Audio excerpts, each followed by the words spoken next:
जो मॉडर्न हमारा तेल निकालने का सिस्टम है उसको समझने की कोशिश करते हैं उसमें क्या होता है और ऐसा क्या होता है कि कहीं जैसा आपने कहा कि उसमें वो न्यूट्रिटिव्स कम हो रहे हैं, क्यों कम हो रहे हैं, क्या उसका सिस्टम क्या है? रादर मैं ये कहूँगा कि आप प्रकाश डालें कब से शुरू हुआ ये मॉडर्न तेल निकालने का सिस्टम?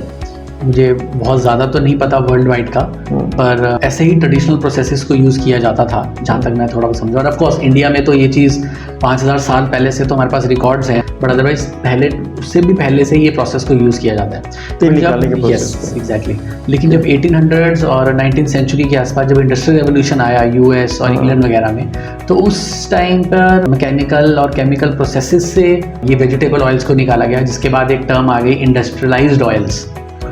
सो उसका पर्पज़ ये था कि आपकी प्रोडक्शन ज़्यादा हो पाए, आपकी यील्ड ज़्यादा आ पाए, और ऑफ कोर्स फिर उसको जो है थर्ड वर्ल्ड कंट्रीज़ में कंज्यूम कराया गया अलग अलग तरीके से मार्केटिंग करके।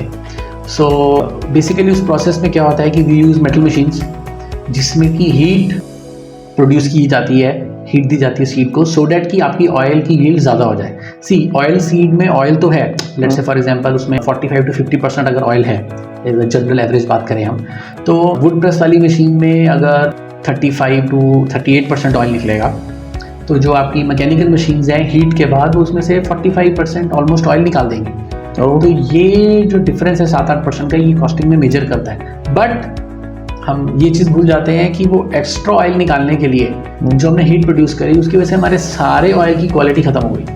हमारे फैट्स ऐसे बन गए जो डाइजेस्टिबल नहीं रहे, जिसको हम ट्रांस फैट बोलते हैं, और आजकल गवर्नमेंट भी उस पर काफ़ी स्ट्रॉन्ग स्टेप ले रही है कि हमारे ट्रांस फैट्स मिनिमम होने चाहिए या आइडली तो ज़ीरो होने चाहिए, और उसमें जो बाकी भी मिनरल्स हैं वो भी इवेपोरेट हो जाते हैं। हमारी बॉडी को फैट्स की ज़रूरत है, हमारे सेल्स का वो बिल्डिंग मटीरियल है।